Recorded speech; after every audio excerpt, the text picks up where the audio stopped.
Graça e paz, meu irmão, candidato ao batismo da Igreja Batista em São João do Oriente, Pastor George aqui, e hoje nós vamos estar fazendo a última aula do nosso estudo de preparação para o batismo. E hoje com o tema Conduta Cristã.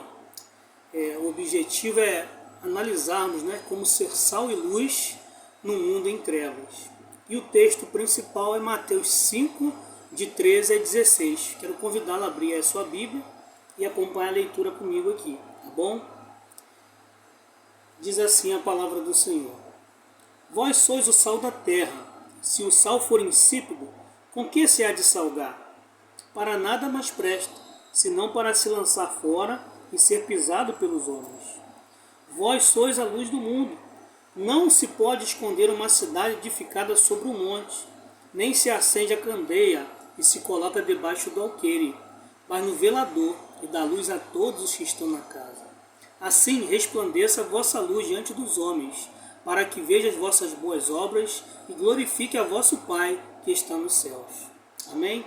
Então aqui esse é o texto principal que nos mostra Jesus mesmo dizendo a importância de nós como seus discípulos resplandecermos a luz que vem dele, sermos sal e também sermos luz em um mundo que está em trevas.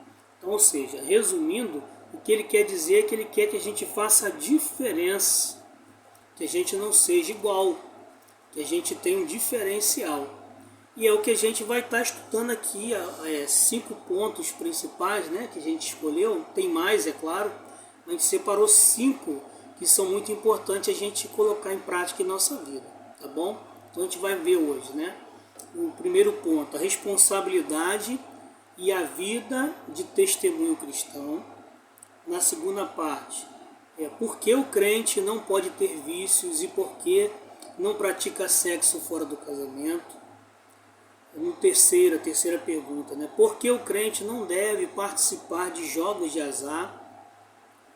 Ponto 4, por que o crente não deve frequentar bailes, festas juninas, carnaval e ambientes semelhantes.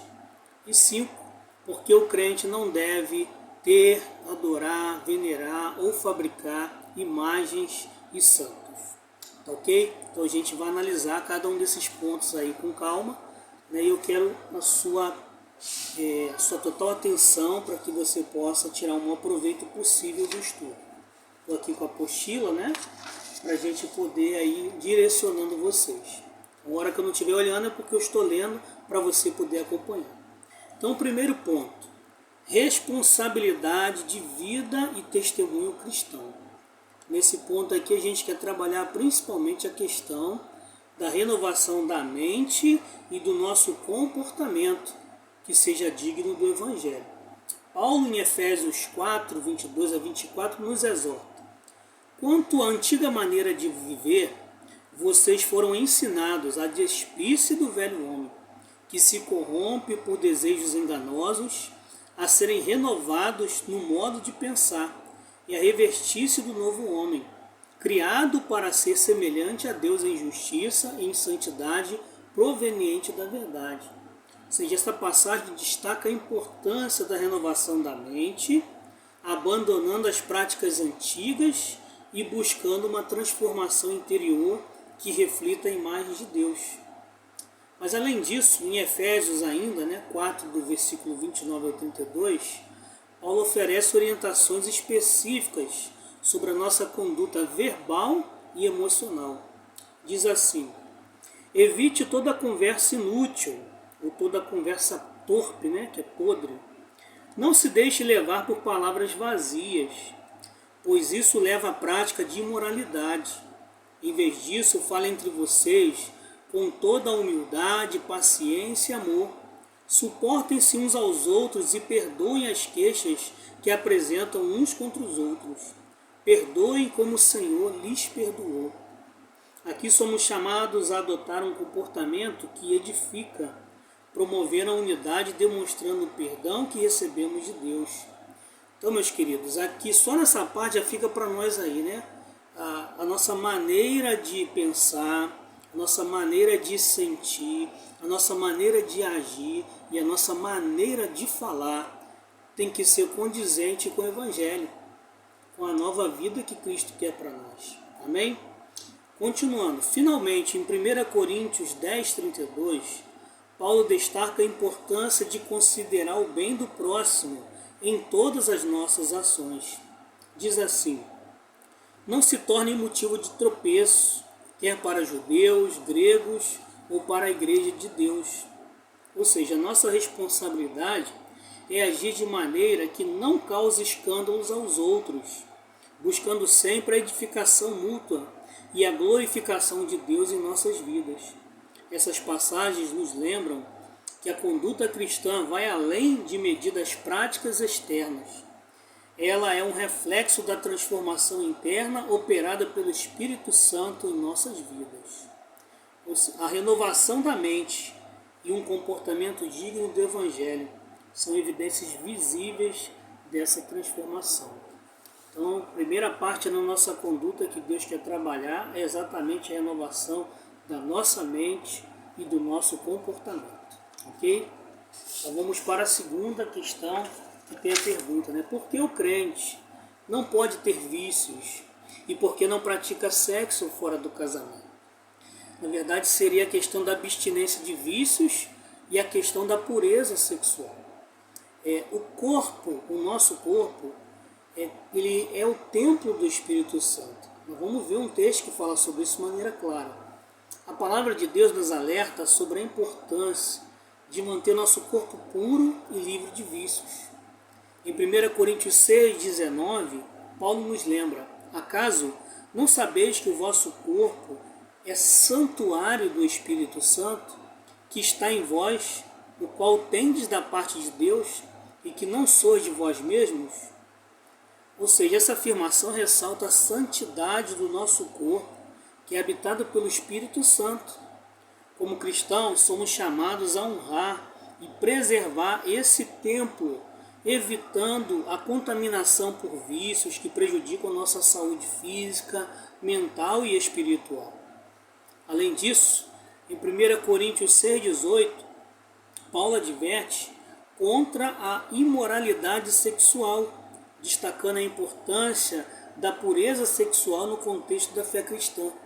Olha o que diz aqui em 1 Coríntios 6,18. Fugir da imoralidade sexual. Todo pecado que o homem comete fora do corpo, vou repetir, fugir da imoralidade sexual. Todo pecado que o homem comete é fora do corpo, mas o imoral peca contra o próprio corpo. Ou seja, a pureza sexual é uma expressão da nossa devoção a Deus e do respeito pelo seu plano para a sexualidade humana, que é reservada para o contexto do casamento. Essas passagens elas enfatizam a abstinência de vícios e pureza sexual. Não são apenas princípios morais, mas também expressões práticas de nossa fé. Manter nosso corpo livre de vícios e honrar o propósito divino para a sexualidade são maneiras de testemunhar a transformação que o Evangelho opera em nossas vidas. Como templos do Espírito Santo, somos chamados a viver de maneira que glorifique a Deus em todas as áreas, incluindo nossa saúde e relacionamentos. Ok? Então é muito importante a gente não pratica, né? A gente se abstém de vícios e manter uma pureza sexual para o casamento apenas, porque entendemos que o nosso corpo é um presente de Deus e, além disso, quando a gente aceita Cristo, o Espírito Santo vai habitar dentro de nós. Ou seja, ele é o templo do Espírito Santo e a gente deve manter, a gente deve preservar para o momento certo, né? No caso da sexualidade, com a pessoa que Deus separou para nós, com a pessoa que a gente escolheu, convicto que era a vontade de Deus. E a mesma coisa a questão dos vícios, a gente tem que se abster, porque é algo que só faz mal ao nosso corpo, né? Só traz destruição, ok? Terceira pergunta: por que o crente não deve participar de jogos de azar? Aqui tem a questão a busca da prosperidade e da honestidade no trabalho. É isso aqui que está em questão. Citamos o exemplo do jogo de azar, mas qualquer outra prática que você faça que seja contrária à prosperidade através do trabalho e através da honestidade, também está descartado. Então é algo que a gente deve rejeitar, porque a gente deve prosperar segundo as maneiras corretas, o padrão de Deus, tá bom? Então a palavra de Deus nos orienta sobre a maneira como devemos buscar a prosperidade e o sustento, enfatizando a importância da honestidade no trabalho e na vida financeira. Em Salmo 128, 1 e 2, encontramos uma promessa para aqueles que temem ao Senhor e andam nos seus caminhos. Olha o que está dizendo lá. Salmo 128, 1 e 2. Bem-aventurado aquele que teme ao Senhor e anda nos seus caminhos, pois comerás do trabalho das suas mãos, feliz será e tudo te irá bem. Aqui a prosperidade está associada ao temor ao Senhor e ao viver de acordo com os seus princípios. Paulo também em 1 Tessalonicenses 4, 11 e 12 diz assim: esforcem-se para ter uma vida tranquila, cuidar dos seus próprios negócios e trabalhar com as próprias mãos como nós os instruímos, a fim de que andem decentemente aos olhos dos que são de fora e não dependam de ninguém. Ou seja, este ensino destaca a dignidade do trabalho e a responsabilidade de provar para si mesmo e para os outros de maneira honesta e íntegra. A participação em jogos de azar, que depende da sorte, da probabilidade, contrasta com esses princípios.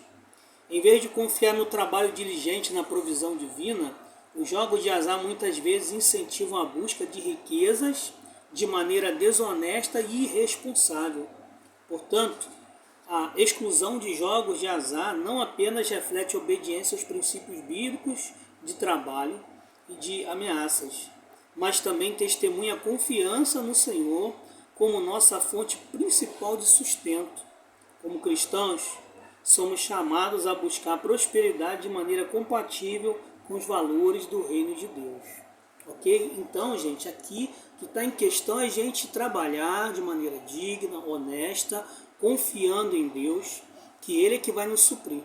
A gente sabe de casos de pessoas que se envolveu tanto em jogos de azar, tanto em jogos, em apostas, que muitos até venderam suas casas, suas propriedades, deixaram suas famílias passando necessidade, perderam tudo, porque ficou viciado.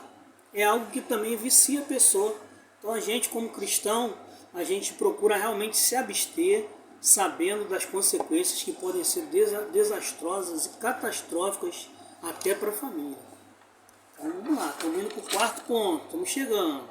Por que o crente não deve frequentar bailes, festa junina, carnaval, Halloween e ambientes semelhantes a esses? Né? Então nós vamos ver aqui o porquê. Precisamos escolher os ambientes que edificam e glorificam a Deus. A proposta é essa. A gente se abstém de ambientes contrários aos princípios bíblicos porque a gente quer buscar ambientes que edificam nossas vidas e glorificam a Deus. A palavra de Deus nos orienta sobre a importância de escolher nossos ambientes com sabedoria, buscando participar de locais que estejam alinhados com os princípios bíblicos e que promovam a conduta cristã edificante. Em Salmo 1:1 encontramos uma instrução valiosa sobre a escolha de nossas companhias e ambientes. Diz assim: bem-aventurado o homem que não anda no conselho dos ímpios, não se detém no caminho dos pecadores, nem se assenta na roda dos escarnecedores. Esse salmo destaca a necessidade de evitar influências negativas que possam nos desviar do caminho da retidão. Já Paulo, em 1 Tessalonicenses 5:22, nos exorta: abstende-vos de toda aparência do mal. Em outras versões, fugir de toda aparência do mal. Ou seja, essa instrução vai além da simples abstenção de práticas pecaminosas. Se estende à escolha de ambientes e situações que possam comprometer nossa conduta cristã. Ambientes como bailes, festas juninas, carnaval, Halloween e outros ambientes semelhantes muitas vezes são caracterizados por práticas que não estão em conformidade com os princípios bíblicos.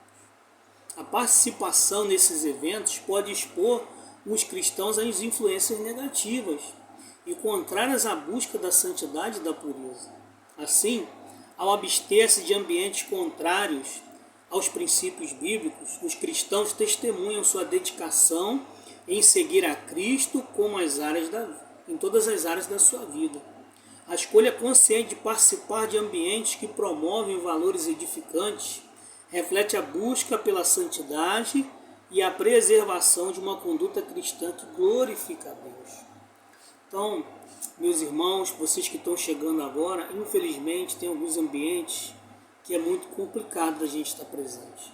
Até o colega, né, que às vezes quer que a gente faça, né, algumas coisas, se a gente fizer, ele é o primeiro a apontar e a condenar, né? Você é crente, está fazendo isso, fazendo aquilo.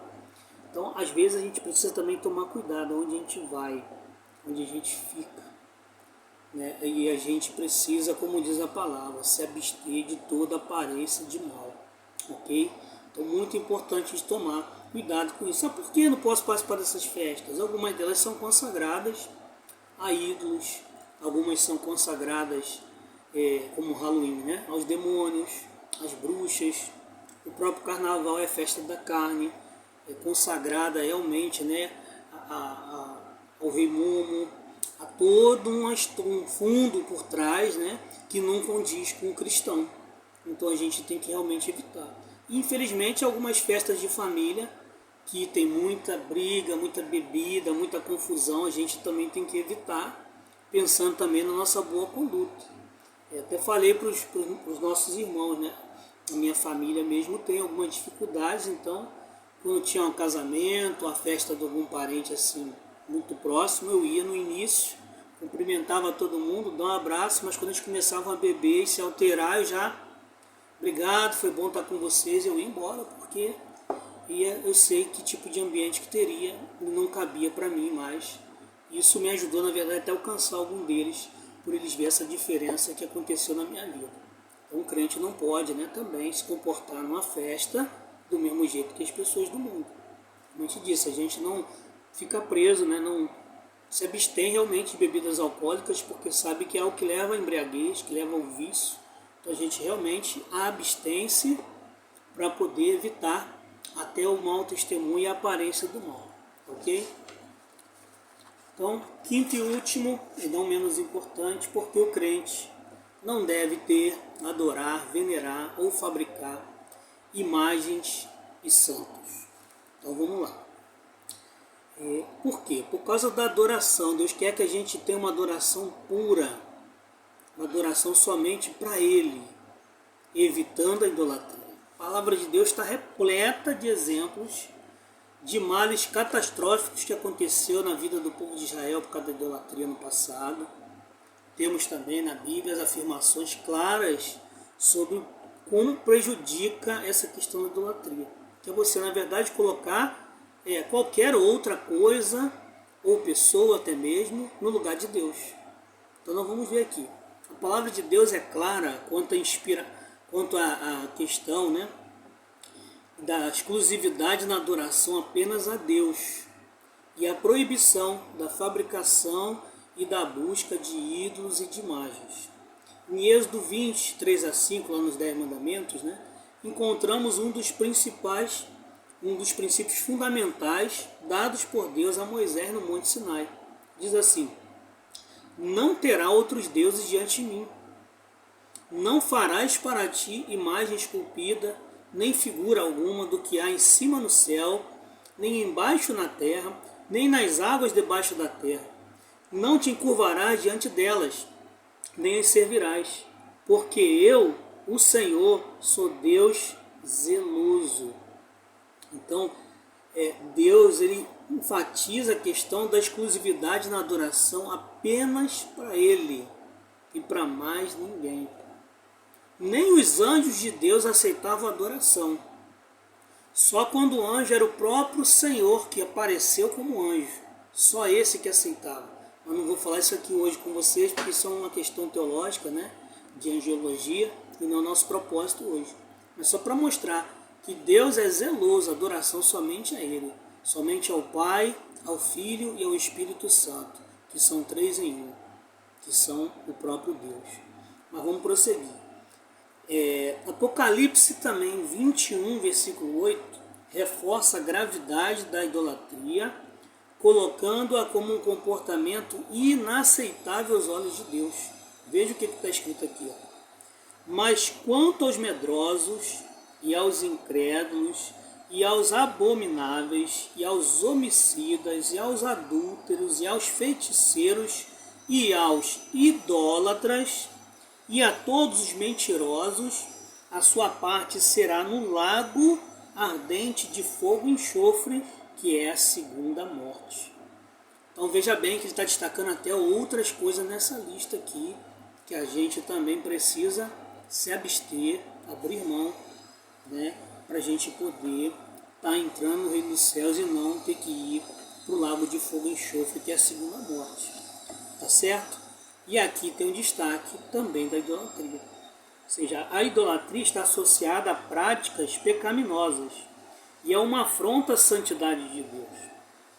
Portanto, a abstenção de ter, adorar, venerar ou fabricar ídolos e imagens é uma demonstração prática da devoção exclusiva a Deus. Como cristãos, a abstenção de ter, como cristãos somos chamados a considerar a grandeza e a singularidade de Deus, evitando qualquer forma de idolatria que possa desviar nosso entusiasmo do único e verdadeiro Deus. Essa abstenção é uma expressão da fidelidade e reverência a Deus em todos os aspectos da nossa vida. Eu botei aqui uma observação, né? Temos que ter o cuidado com a idolatria a coisas e a pessoas também. Deus não aceita que nada seja prioridade no lugar dele. Ou seja, até mesmo tem pessoas que parece que adoram um carro que tem, uma casa, propriedade, está em primeiro lugar na vida dele. Tem pessoas também que a prioridade é seu esposo, sua esposa, seu filho. Claro que Deus mesmo nos orienta a cuidar da nossa família, a cuidar da nossa esposa, a cuidar das nossas coisas também. Não é isso. Mas é quando a gente faz dessa pessoa, dessa coisa, o seu Deus.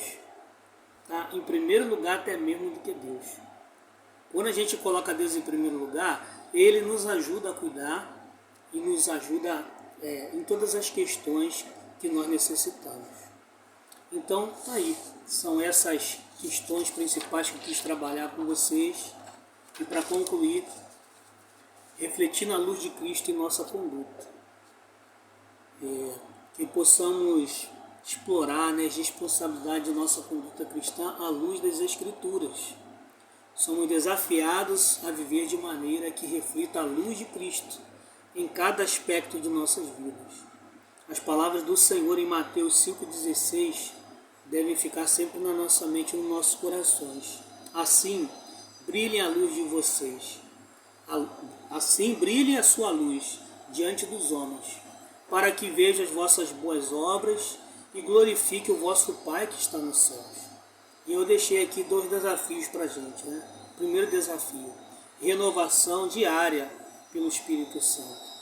O desafio que se apresenta a nós é o de buscar uma atualização, um enchimento, né, diário do Espírito Santo em nossas vidas. Que a nossa mente seja transformada, que o nosso coração seja moldado à semelhança de Cristo, para que nossas ações e palavras reflitam a santidade que provém do Senhor. E o desafio 2, a questão do testemunho vivo em meio ao mundo.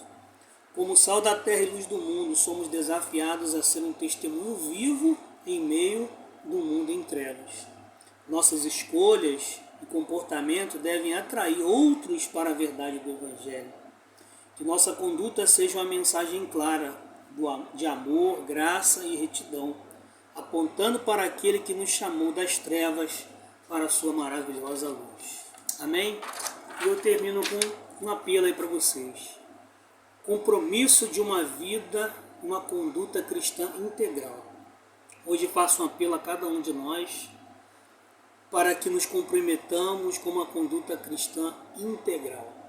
Isso significa examinar cada área de nossas vidas à luz da palavra de Deus e permitir que o Espírito Santo trabalhe em nós, transformando-nos cada dia à imagem de Cristo. Se há áreas em que temos falhas, que esta seja um momento, de arrependimento e entrega ao Senhor. Se há vícios, impurezas ou práticas que não honram a Deus, que este seja um momento de abandoná-los e buscar sua graça restauradora. Que possamos ser verdadeiramente luzes que brilhem em meio à escuridão, testemunhando ao mundo a beleza da vida em Cristo. Que, ao vivermos de acordo com os princípios bíblicos, nossa conduta seja um eco do amor redentor de Deus, atraindo outros para o seu reino. Em nome do Pai, do Filho e do Espírito Santo. Amém. Que Deus te abençoe. Que Deus abençoe a sua família. Estaremos lá juntos, na profissão de fé, para a gente poder estar comprovando diante da igreja a decisão de vocês e no sábado seguinte participando do batismo, tá bom? Que Deus abençoe em nome de Jesus.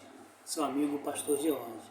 E pode contar comigo, estamos aqui juntos para ajudar no que a gente puder.